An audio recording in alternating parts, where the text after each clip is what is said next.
రాష్ట్రం మొత్తం కూడా ఎదురు చూస్తుంది ఏ మంత్రికి ఏ శాఖలు ఇస్తారు అని, పవన్ కళ్యాణ్కి ఏమి ఇస్తారు అని, హోంశాఖ ఎవరికి ఇస్తారు, ఆర్థిక శాఖ ఎవరికి ఇస్తారు అంటూ రకరకాల డిస్కషన్ నడుస్తోంది. దానికి కొద్దిసేపటి క్రితం ఏపీ ప్రభుత్వం శాఖల కేటాయింపుకు సంబంధించి అఫీషియల్గా లిస్ట్ అనేది రిలీజ్ చేసింది. అందులో ఆంధ్రప్రదేశ్ నాలుగోసారి సీఎంగా చంద్రబాబు నాయుడు మళ్ళీ బాధ్యతలు తీసుకున్నారు. సో ఆయన కింద జిఏడి ఉంటుంది, అంటే జనరల్ అడ్మినిస్ట్రేషన్ రెగ్యులర్గా సీఎం కిందే ఉంటుంది.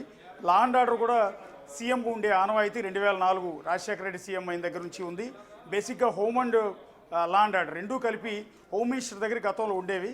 కానీ ఆ తర్వాత అంటే 2004 తర్వాత రాజశేఖర రెడ్డి దాన్ని డివిజన్ చేసి హోమ్ మినిస్టర్ని ఒకరికి, లా అండ్ ఆర్డర్ని మాత్రం ఆనవాయితీగా సీఎం దగ్గరే పెట్టుకుంటారు. సో హోంశాఖకు మాత్రమే సపరేట్ మంత్రిని పెడతారు. అందులో భాగంగా ఇక్కడ చంద్రబాబు నాయుడికి జిఏడితో పాటు లా అండ్ ఆర్డర్ తీసుకున్నారు.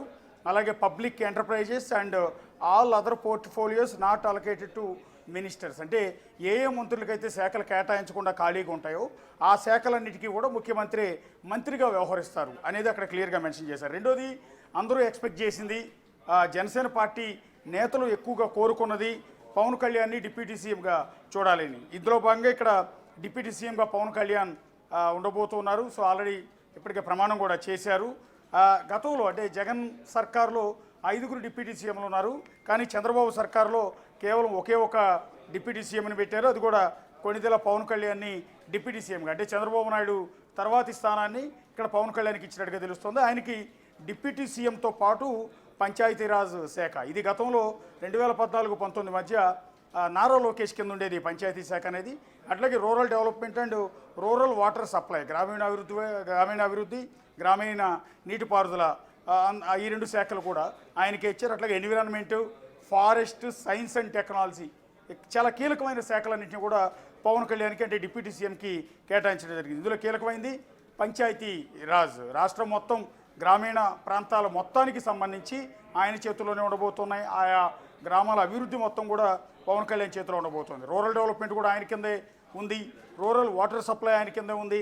ఎన్విరాన్మెంటల్ అంటే పర్యావరణానికి సంబంధించిన ఆ శాఖను కూడా పవన్ కళ్యాణ్కి ఇచ్చారు. అట్లాగే ఫారెస్ట్ మినిస్ట్రీ అంటే సపరేట్ మంత్రి ఉండేవారు. ఇంతకుముందు కూడా జగన్ సర్కార్లో పెద్దిరెడ్డి రామచంద్రారెడ్డి అటవీ శాఖ మంత్రిగా విధులు నిర్వహించారు. అంతకుముందు కిరణ్ కుమార్ రెడ్డి ఉన్నప్పుడు కూడా ఆయన అటవీ శాఖ మంత్రిగానే బాధ్యతలు చేపట్టిన పరిస్థితి ఉంటుంది. సో ఫారెస్ట్కి ఆనవాయితీగా అది ఏ ప్రభుత్వంలో అయినా, ఇటు తెలంగాణ ప్రభుత్వం అయినా, ఆంధ్రాలో అయినా ఫారెస్ట్కి సపరేట్ మంత్రి ఉంటారు. కానీ అలా కాదని ఇప్పుడు పంచాయతీరాజ్, రూరల్ డెవలప్మెంట్తో పాటు ఫారెస్ట్ మంత్రిత్వ శాఖను కూడా పవన్ కళ్యాణ్కి ఇవ్వడం అనేది జరిగింది. సైన్స్ అండ్ టెక్నాలజీ కూడా ఆయన కింద ఉంది. దాదాపు చాలా కీలకమైంది Panchayati Raj, rural development, rural water supply, environment, forest, science and technology ఇవన్నీ కూడా పవన్ కళ్యాణ్ కింద ఉండబోతున్నాయి.